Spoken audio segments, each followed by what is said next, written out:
السلام عليكم dhalinyaro soo dhawaada oo macalin Maxmuud casharkan waxaynu ku arki doonaa tobankan erey meesha noo saaran ereyga koowaad crow waa nooc shimbirta oo nooc shimbirta kamid ah yes crow nooc shimbirta kamid ah ayaa la yiraahdaa crow qaasatan waa yani qooleyda waxaa jirta madmadow oo inta badan beeraha aad u dhibto taaba la yiraahdaa crow ereygaas crow waxa kaloo loo isticmaali karaa qofkii inuu faano yani to brag qof markuu faanayo ee kor u soo qaaday iyadan waxa dhici karta crow. For example, after he won markuu guuleystay he crowed about his victory.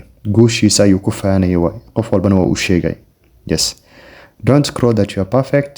Nobody is. Yani qof perfect ama jirto has qaad. Yes. Ereyga labaad culprit waa dambiile. Yani qofka dambiga galay ama qaladka sameeyay la yiraahdaa culprit. Yes.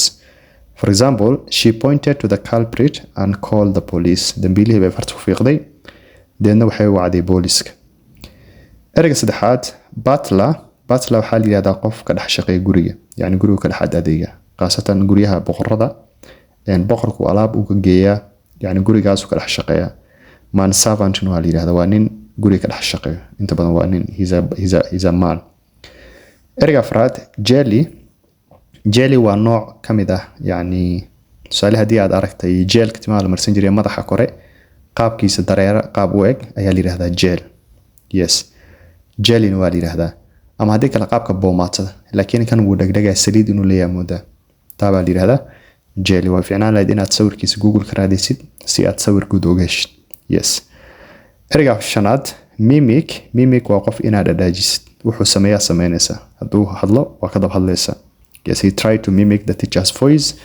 Wuxuu isku dayay inuu keeno ama dhadaajiyo codka macalinka. Marka mimic waa imitate ama iska dhig yani impersonate. Yes. Yani tusaale macalin Maxmuud sidoo u hadlayaad iska ka keenaysa. Taaba la yiraahdaa mimic.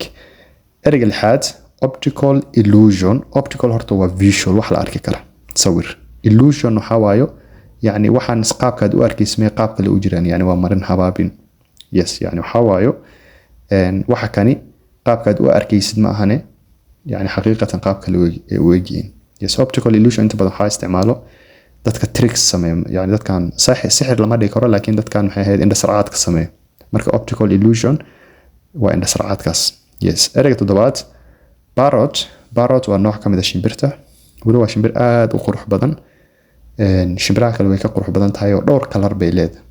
Yes, color guduud cagaar yani maqaarkeeda waa dhowr color inta badan waxay isku daydaa inay hadasho sida bini'aadamka cabdulash. It's a very wonderful bird. Marka nooc kamid ah shimbirta la yiraahdaa parrot inta badan guryaha lagu haystaa waana shimbirta kaliya isku day karta inay hadasho ama hadalkaas ka keento. Yes. Ereyga sideedaad buzz waa codka ay sameyso shinnida codkaas ama wax walba codkaas sameeyo. The bees buzz shinnida codkeeda la yiraahdaa buzz. Yes. Ama qofkii inuu sameeyo codka shinnida oo kale.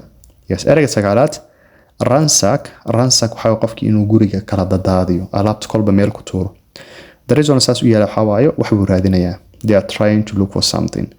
Marka qofka alaabihii inuu kala dadaadiyo isku dhaxyaacay wax uu sababo asagoo wax raadinaya la yiraahdaa ransack. Ereyga tobanaad u dambeeyo scandal waa qofkii inuu xado ama lagu qabto wax dambi yani legally wrong wax sharci ahaan qalad ah saal inuu lacag dawladeed xado ama inuu maxay ahayd galmi iyo cheating xaaskiisa la sameeyo waxyaalaha noocaas la yiraahdaa scandal waa wax uu sameeyay qof aan ah ama politician ah taasoo sababtay bulshada inay kacdo buuqdo waxa uu sameeyay waxaan kartaa inuu lacag dhacay waxaan kartaa inuu maxay ahayd cheating xaaskiisa ku sameeyay iyo something like that ama inuu sharciga jabiyay something like that. Yes. عشان كنت سأيوكي هاي keep learning and have a good day. Bye bye.